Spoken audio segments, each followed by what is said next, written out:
रीवा के चोरहटा थाने में एक बार फिर वर्दी का अहंकार लोकतंत्र की बुनियाद पर भारी पड़ता दिखा।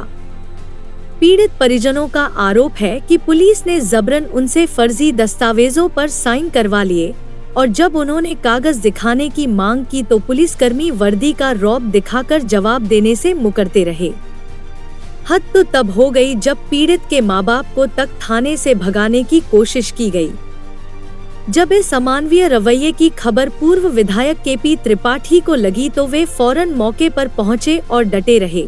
वो नेता जो पूरी रात बारिश में थाने में बैठा रहा, सिर्फ इसलिए कि एक गरीब को न्याय मिल सके।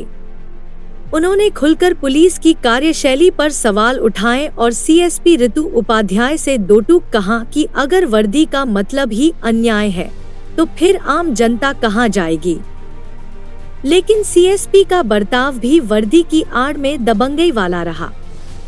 लोग सोशल मीडिया पर ये फैलाने की कोशिश कर रहे हैं कि पूर्व विधायक ने पुलिस से दुर्व्यवहार किया, लेकिन सवाल ये है कि क्या न्याय मांगना अब दुर्व्यवहार कहलाता है?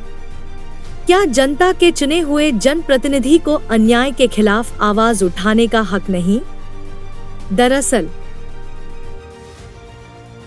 ये पूरा घटनाक्रम एक गहरी साजिश की तरफ इशारा करता है, जहां पुलिस, सत्ता और पैसे की मिलीभगत से गरीब की आवाज दबाई जाती है और जब कोई खड़ा होता है तो उसे ही कटघरे में खड़ा कर दिया जाता है। लेकिन अब रीवा की जनता सब देख रही है और ये तय करेगी कि वो वर्दी की तानाशाही में जीना चाहती है या न्याय के लिए लड़ने वालों के साथ खड़ी होना चाहती है।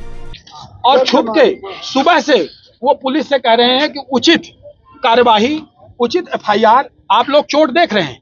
इसी तरह की चोट पर सिरमौर के अंदर जनपद सीओ के केस में 307 कितनी गंभीर धाराएं लगाई गई और इसी केस में पुलिस रात भर 10 घंटे के अंदर एमएलसी पहली बार हमने ये सुनी किस कदर पुलिस ने मिली भगत करके और लगातार असंवेदनशीलता का जो परिचय दिया है रीवा की पुलिस ने, वो बहुत गंभीर बात है। हम लोग ये सब बात देखिए क्या होता है, ये जब हम लोग नहीं लड़ पा रहे हैं, जिस तरह से देख रहे हो आप किस तरह से पुलिस जबरदस्ती यहाँ कर रही है, इस गरीब के जान है, इस गरीब के, इस माँ बाप के, ये न्याय ले सकते हैं क्या? ये न्याय के लिए संघर्ष कर रहे हैं, इनसे फर्जी साइन कराया जा रहा है, इनसे जबरदस्ती साइन कराया जा रहा है। किस कदर इनकी संलिप्तता है, ये हम लोग मुख्यमंत्री जी के और पूरे सभी के संगठन में और अपनी सरकार में संज्ञान में लाएंगे कि असंवेदनशीलता की पराकाष्ठा है। हमारी भारतीय जनता पार्टी की सरकार, जहां हम समाज के अंतिम छोर पर खड़े हुए व्यक्ति के लिए उसके सुख दुख को दूर करने के लिए काम कर रहे हैं, वहीं यहां पर हमारे मोहन यादव जी की, हमारे मुख्यमंत्री जी की मंशा पर पलीता लगाने का काम चोरहटा की थाना पुलिस और यहाँ की सीएसपी कर रही हैं। आपने सीएसपी का रवैया, असंवेदनशीलता की पराकाष्ठा देखी। महिलाओं को तो संवेदनशील होना चाहिए। माँ बाप रो रहे हैं, किस कदर रो रहे हैं, उन्होंने असंवेदनशीलता की पराकाष्ठा कर दी। उन्हीं को हाथ पकड़ के घसीट रहे हैं, उन्हीं के साथ धमकी दे रहे हैं। ये तब मुझे यहाँ पर लोगों ने आग्रह किया कि आप आ जाइए, नहीं तो यहाँ जिसके साथ मारपीट हुई उसी के साथ पुलिस वाले भी मारपीट करने वाले। आप लोगों ने पूरा घटनाक्रम लगातार रिकॉर्ड किया है। मैं आपके माध्यम से अपील करना चाहता हूँ कि इसको न्याय मिले।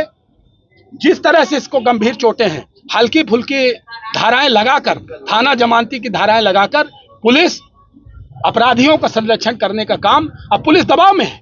वो विधानसभा लगाते, कुर्ता फाड़ते विधानसभा के अंदर, इसीलिए फाड़ते कि एक आध टीआई सस्पेंड हो जाएगा तो ये डर के मारे फिर। और उस घटना के बाद जो उन्होंने विधानसभा में गलत तरीके से कुर्ता फाड़ा, उस घटना के बाद ये दूसरी घटना है।